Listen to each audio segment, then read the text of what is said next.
אזרחינו ושכנינו המוסלמים. אנחנו דתות שונות, אבל משפחה אחת, משפחת אברהם. גם הקדוש ברוך הוא וגם המשפחה העמיד אותנו הרבה פעמים בניסיונות.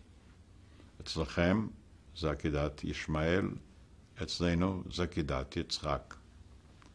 הקדוש ברוך הוא רצה לראות עד היכן אנחנו מוכנים ללכת כדי להקריב את נפשנו למען ערכים נעלים.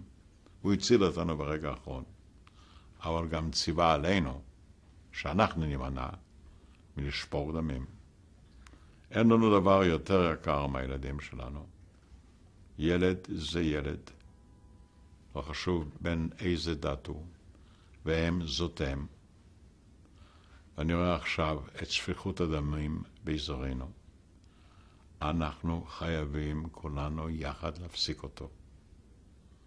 אנחנו חייבים לאפשר לאמהות לישון בשקט, כל האמהות, ולילדים לחיות בביטחון, כל הילדים. והגיעה השעה.